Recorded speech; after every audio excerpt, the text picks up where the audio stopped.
In this video, I'm going to give you a brief rundown of the features that we've developed for one of the dashboards in the CBD dashboard project. Currently, we have three distinct dashboards. One focuses on individual resident data, and it's designed for use by those residents as well as the Competency Committee. The second focuses on individual faculty data, and it's designed for those faculty as well as program administrators.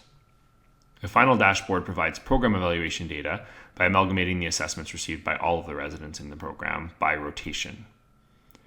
The video will focus on the Resident and Competency Committee dashboard.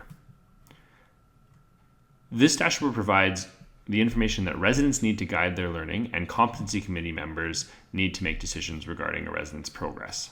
Each resident's data is viewed individually. At the top of the screen, you can see that there's context provided, including the current resident's phase, the program start date for that resident, and the date the dashboard was last updated.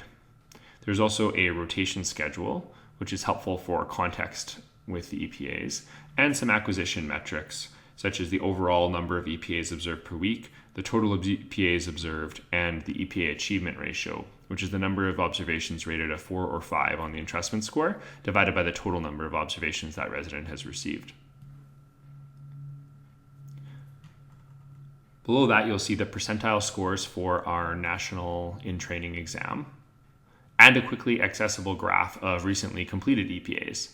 This graph is particularly useful for residents who want to quickly review their latest feedback without searching through all of their EPAs.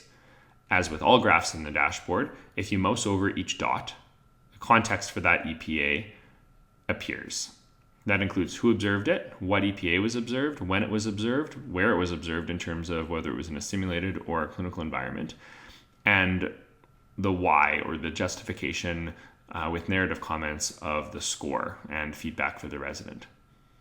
Moving down the screen, there is EPA-specific data organized by phase. The percentages listed beside each phase name indicate what percentage of the required EPAs that a specific resident has observed within that phase. If you click on a phase title, it expands to show the specific EPA data. Looking at emergency medicine's fourth foundations EPA, performing basic procedures, you can see that the number of required observations is 25. The resident has had 32 observed EPAs, and of those 32, 27 of them were achieved, or scored as a 4 or 5 on the entrustment score. As they have more than enough observations, they are listed as having 0 to go. The bar graph above these numbers fills up with observations and achieved observations to a maximum of 25 as they are completed. Moving to the graph, we have a visualization of the entrustment scores received on each of those observations, with 5 at the top and 1 at the bottom. The dotted red line indicates where they hit their 25th required observation. If you mouse over each dot, once again, the who, what, when, where, and why of the EPA will appear. If you'd like to look at all of the narrative feedback, click on the icon in the bottom left, and a table appears with that information. This table is sortable by date and rating, and searchable by faculty name. This particular EPA also has specific requirements for certain clinical presentations and demographics of patients that need to be observed.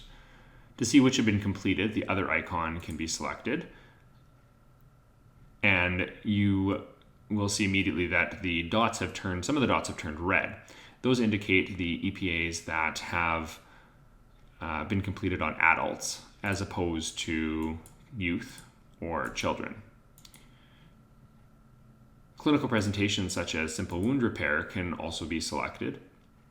This is really helpful because it helps to give a perspective on which clinical presentations the resident has had observed and which they haven't. For example, while there have been 14 observations of simple wound repair, there have only been 1 of arthrocentesis and 1 of anterior nasal packing. Finally, at the bottom of the screen, you can find a list of expired EPAs and sort them by observer name as well as EPA and date. There are also a few filters available for the dashboard that are particularly useful to the Competency Committee. If, for example, the Competency Committee was reviewing EPAs observed from January 1st to June 10th at their most recent Competency Committee meeting, that filter can be applied. And that does a few things to the overall dashboard. First, you can see that it modifies the EPA acquisition metrics so that in addition to an overall metric, a metric for that period that is selected also appears. Additionally, if you scroll down to the EPAs, you can see that many of the dots have changed. The dots that are now appearing as open diamonds, those were EPAs that were observed during the specific period that is being highlighted right now. And this, I think, is really important because it still allows for you to see the whole spectrum of EPA observations that have been completed, while specifically highlighting which ones are new and need to be reviewed in more detail.